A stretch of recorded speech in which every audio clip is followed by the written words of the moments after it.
ದೇವರ ದೀಪಗಳು.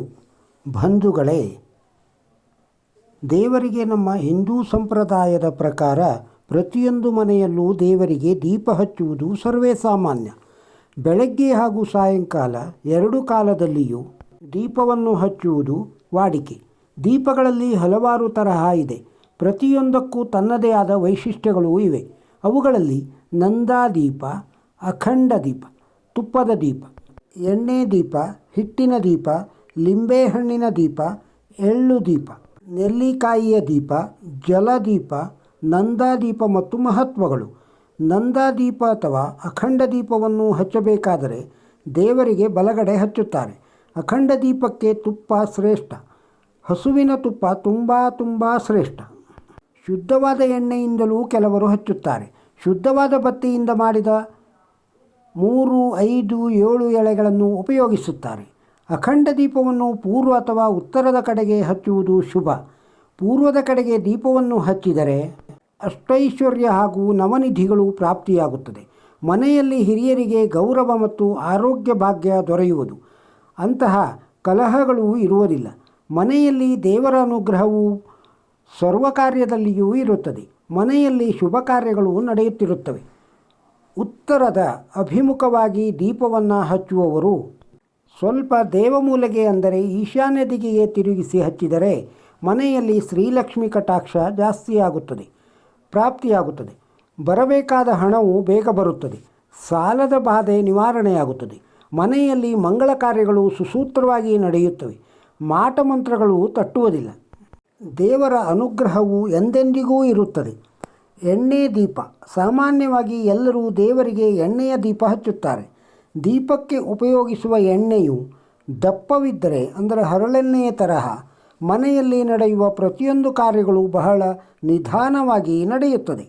ದೀಪಕ್ಕೆ ಉಪಯೋಗಿಸುವ ಎಣ್ಣೆಯು ತೆಳುವಾಗಿದ್ದರೆ ಅಂದರೆ ಸೂರ್ಯಕಾಂತಿ ಎಣ್ಣೆ, ಎಳ್ಳೆಣ್ಣೆ, ಮನೆಯಲ್ಲಿ ನಡೆಯುವ ಪ್ರತಿಯೊಂದು ಕಾರ್ಯಗಳು ಸುಸೂತ್ರವಾಗಿ ನಡೆಯುತ್ತದೆ. ತುಪ್ಪದ ದೀಪ. ದೇವರಿಗೆ ತುಪ್ಪದ ದೀಪವನ್ನು ಹಚ್ಚುವುದರಿಂದ ಮನೆಯಲ್ಲಿ ಮಂಗಳ ಕಾರ್ಯಗಳು ಜಾಸ್ತಿ ನಡೆಯುತ್ತವೆ. ನೆನೆದ ಕಾರ್ಯಗಳು ಶೀಘ್ರವಾಗಿ ನೆರವೇರುತ್ತದೆ. ಹಿಟ್ಟಿನ ದೀಪ ಮತ್ತು ಮಹತ್ವಗಳು. ಇದನ್ನು ಸುಮಂಗಲಿಯರು ಸ್ತ್ರೀ ದೇವತಾ ಪೂಜಾ ವ್ರತಗಳಲ್ಲಿ ಉಪಯೋಗಿಸುತ್ತಾರೆ.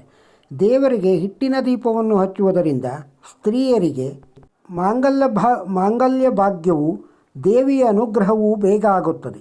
ದೇವರಲ್ಲಿ ಭಕ್ತಿ ವೃದ್ಧಿಸುತ್ತದೆ. ಸ್ತ್ರೀಯರ ರಜಸ್ವಲ ಹಾಗೂ ಗರ್ಭಕೋಶಗಳಲ್ಲಿನ ರೋಗಗಳು ನಿವಾರಣೆಯಾಗುತ್ತದೆ.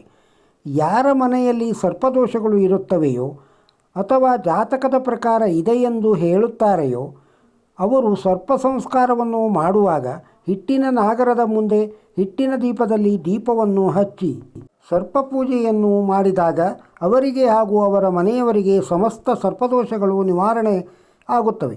ಪುರೋಹಿತರಿಂದ ಮಾಡಿಸಿ. ಹಿಟ್ಟಿನ ದೀಪಗಳನ್ನು ಮಂಗಳಗೌರಿ ದೇವಿಯ ಮುಂದೆ 16 ದೀಪಗಳನ್ನು ಹಚ್ಚಿ ದೇವಿಗೆ ಷೋಡಶ ಮಂಗಳ ಆರತಿಯನ್ನು ಯಾರು ಮಾಡುತ್ತಾರೆಯೋ ಅವರಿಗೆ ಸಕಲ ಮಾಂಗಲ್ಯ ದೋಷಗಳು ನಿವಾರಣೆಯಾಗುತ್ತವೆ. 3. ಹಿಟ್ಟಿನ ದೀಪವನ್ನು ಶ್ರೀ ಸಾವಿತ್ರಿ ದೇವಿಯ ವ್ರತದಲ್ಲಿ ಹಚ್ಚಿದಾಗ ಸಕಲ ಕಷ್ಟಗಳು ನಿವಾರಣೆಯಾಗಿ ಗಂಡನಿಗೆ ಒಳ್ಳೆಯ ಸುಖ ಸಂಪತ್ತು, ಭಾಗ್ಯ, ಐಶ್ವರ್ಯಗಳು ಲಭಿಸುತ್ತದೆ. 4. ಉಮಾಮಹೇಶ್ವರ ಸ್ವಾಮಿಗೆ ಭೀಮೇಶ್ವರ ವ್ರತದಲ್ಲಿ ಯಾರು ತುಪ್ಪದ ದೀಪವನ್ನು ಹಚ್ಚುತ್ತಾರೆಯೋ ಅವರಿಗೆ ಮತ್ತು ಪೂಜೆ ಮಾಡುವವರಿಗೆ ಮತ್ತು ಮಾಡಿಸುವವರಿಗೆ ಆಯಸ್ಸು, ಆರೋಗ್ಯ, ಐಶ್ವರ್ಯ, ಭಾಗ್ಯ ಲಭಿಸಿ ಸಕಲ ಅಪಮೃತ್ಯು, ಅಕಾಲ ಮೃತ್ಯು ನಿವಾರಣೆಯಾಗಿ ಜೀವಮಾನ ಪೂರ್ತಿ ದೈವಭಕ್ತರಾಗಿ ನೆಮ್ಮದಿಯಿಂದ ಬಾಳುತ್ತಾರೆ. ದೇವರ ದೀಪಗಳು ಮತ್ತು ಫಲಗಳು. ದೇವರ ಮುಂದೆ 2 ದೀಪಗಳನ್ನು ಹಚ್ಚುವುದು ಮತ್ತು ಪೂಜಿಸುವುದು ತುಂಬ ಶ್ರೇಯಸ್ಕರವಾದುದು. ದೇವರ ಮುಂದೆ ದೀಪ ಹಚ್ಚಿ ದೀಪದ ಕಂಬಗಳಿಗೆ ಅರಿಶಿನ ಕುಂಕುಮ ಹೂವು ಇಟ್ಟು ಪೂಜಿಸಬೇಕು. ದೀಪ ಹಚ್ಚಿದ ನಂತರ ದೀಪದ ಜ್ವಾಲೆಯು ಜ್ವಾಲಾಮಾಲಿನಿ ದೇವಿಯಾಗಿರುತ್ತದೆ. ಆ ಜ್ವಾಲಾಮಾಲಿನಿ ದೇವಿಯನ್ನು ಪ್ರಾರ್ಥಿಸುತ್ತಾ ದೀಪಕ್ಕೆ ಅರಿಶಿನ ಕುಂಕುಮ ಹೂವು ಇಟ್ಟು ಪೂಜಿಸಿ ನೈವೇದ್ಯ ಆರತಿ ಮಾಡಿ ದೀಪದ ಪೂಜೆ ಮಾಡುವವರಿಗೆ ಸಕಲ ವಿಧವಾದ ಶತ್ರುಗಳು, ಸಕಲ ರೋಗಗಳಿಂದ ನಿವಾರಣೆ ಹೊಂದಿ ಒಳ್ಳೆಯ ಕಾಂತಿಯು, ಮುಖದಲ್ಲಿ ತೇಜಸ್ಸು ಬರುತ್ತದೆ. ಸಾಯಂಕಾಲ ದೇವರ ಮುಂದೆ ದೀಪ ಹಚ್ಚುವವರು ದೀಪಂ ಜ್ಯೋತಿ ಪರಬ್ರಹ್ಮ ದೀಪೇನ ಹರತೆ ಪಾಪಂ ಸಂಧ್ಯಾ ದೀಪ ನಮೋಸ್ತುತೆ ವಿಷ್ಣುಶಕ್ತಿ ಜಗನ್ಮಾತಾ ಅನೇಕರತ್ನ ಸಂಭೂತೆ ಭೂಮಿದೇವಿ ನಮೋಸ್ತುತೆ ಎಂದು ಹೇಳಿ ದೀಪಕ್ಕೆ ನಮಸ್ಕಾರ ಮಾಡುವವರಿಗೆ ಸಕಲ ಶಾಪಗಳು ನಿವೃತ್ತಿಯಾಗುತ್ತದೆ. ಶುಕ್ರವಾರ ಸಾಯಂಕಾಲ 5:45ರಿಂದ 6:15ರೊಳಗೆ ಹಚ್ಚುವ ದೀಪಗಳನ್ನು ಜ್ಯೋತಿಲಕ್ಷ್ಮಿ ಎಂದು ಕರೆಯುತ್ತೇವೆ. ದೇವರ ದೀಪಕ್ಕೆ ವಿಶೇಷ ಎಣ್ಣೆಗಳು. ಇಪ್ಪೆ ಎಣ್ಣೆಯ ದೇವರಿಗೆ ತುಂಬ ಶ್ರೇಷ್ಠ. ಇದರಿಂದ ಮನೆಯಲ್ಲಿ ದುಃಖ, ದಾರಿದ್ರ್ಯ, ಬಡತನ, ಧನದರಿದ್ರ, ಅನ್ನದರಿದ್ರ, ನಿತ್ಯದರಿದ್ರ ಹಾಗೂ ಸಾಲದ ಬಾಧೆ ನಿವಾರಣೆಯಾಗುತ್ತದೆ. ಗ್ರಹ ಕಲವು ನಿಂತು ಹೋಗುತ್ತದೆ. ದೇವರ ಅನುಗ್ರಹ ಹಾಗೂ ಗುರುಗಳ ಅನುಗ್ರಹ ಎಂದೆಂದೂ ಇದ್ದು ಶುಭ ಕಾರ್ಯಗಳು ಯಾವುದೇ ತೊಂದರೆ ಇರದೆ ಸುಸೂತ್ರವಾಗಿ ನಡೆಯುತ್ತದೆ. ಈ ಎಣ್ಣೆಯ ಬೆಲೆ ಜಾಸ್ತಿ. ಗಂಧದ ಎಣ್ಣೆಯನ್ನು ದೀಪಕ್ಕೆ ಉಪಯೋಗಿಸಿದರೆ ಸಾಲದ ಬಾಧೆ ಇರುವುದಿಲ್ಲ. ಮನೆಯ ದಿನೇ ದಿನೇ ಅಭಿವೃದ್ಧಿ ಹೊಂದಿ ಧನ, ಕನಕ, ವಸ್ತು, ವಾಹನಗಳು ಹೆಚ್ಚಾಗುತ್ತವೆ. ಮನೆಯಲ್ಲಿ ಹಿರಿಯರಿಗೆ ಗೌರವ ಜಾಸ್ತಿಯಾಗುತ್ತದೆ. ರೋಗಬಾಧೆ, ಶತ್ರುಬಾಧೆ ನಿವಾರಣೆಯಾಗುತ್ತದೆ. 3.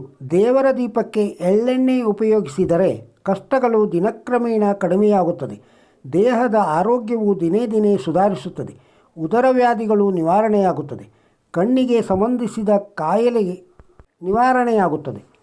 4. ಕೋರ್ಟ್ ತಕರಾರು ಇದ್ದ ಪಕ್ಷದಲ್ಲಿ ಆ ದಿವಸ ದೇವರಿಗೆ ಮೇರುದಾನಿ ಎಣ್ಣೆಯಲ್ಲಿ ದೀಪ ಹಚ್ಚಿದರೆ ವ್ಯಾಜ್ಯದಲ್ಲಿ ಜಯ ಸಿದ್ಧ, ಸತ್ಯಕ್ಕೆ ಜಯವಾಗುತ್ತದೆ. 5. ಮಂಗಳವಾರ ಶ್ರೀ ಸುಬ್ರಹ್ಮಣ್ಯ ಪೂಜಿಸುವಾಗ ಕೊಬ್ಬರಿ ಎಣ್ಣೆಯ ದೀಪ ಹಚ್ಚಿ ಶಾಸ್ತ್ರೋಕ್ತವಾಗಿ ಪೂಜಿಸಿದರೆ ಮಕ್ಕಳು ಇಲ್ಲದವರಿಗೆ ಸಂತಾನ ಭಾಗ್ಯವಾಗುತ್ತದೆ. ಅಶ್ವತ್ಥ ಮರದ ಕೆಳಗೆ ಇರುವ ನಾಗರಕಲ್ಲಿಗೆ ತನಿ ಎರೆಯುವಾಗ ಶ್ರೀ ಅಶ್ವತ್ಥನಾರಾಯಣ ಸ್ವಾಮಿಗೆ ಕೊಬ್ಬರಿ ಎಣ್ಣೆಯ ದೀಪ ಹಚ್ಚಿದರೆ ದಾಂಪತ್ಯ ಕಲಹ ನಿವಾರಣೆಯಾಗುತ್ತದೆ. ಜಾತಕದಲ್ಲಿ ಕುಜದೋಷ ಜಾಸ್ತಿ ಇರುವವರು ಮಂಗಳವಾರ ಅಥವಾ ಶುಕ್ರವಾರ ತುಪ್ಪದ ದೀಪ ಹಚ್ಚಿ ದೇವಿ ಪೂಜೆ ಮಾಡಿ ಒಬ್ಬಟ್ಟು ನೈವೇದ್ಯ ಮಾಡಿ ಮೊರದ ಬಾಗಿನವನ್ನು ದಾನ ಮಾಡಿದರೆ ಕುಜದೋಷ ನಿವಾರಣೆಯಾಗುತ್ತದೆ. ಈ ಲೇಖನ ಸಂಗ್ರಹಿಸಿದ್ದು. ಈ ಲೇಖನ ನಿಮಗೆ ಇಷ್ಟವಾಗಿದ್ದರೆ ಒಂದು ಲೈಕ್ ಕೊಡಿ. ಇದನ್ನು ಇತರರಿಗೂ ಶೇರ್ ಮಾಡಿ. ನಮ್ಮ ಚಾನಲ್ಗೆ ಇನ್ನೂ ಸಬ್ಸ್ಕ್ರೈಬ್ ಆಗದೇ ಇದ್ದರೆ ಸಬ್ಸ್ಕ್ರೈಬ್ ಆಗಿ. ನಮಸ್ಕಾರ.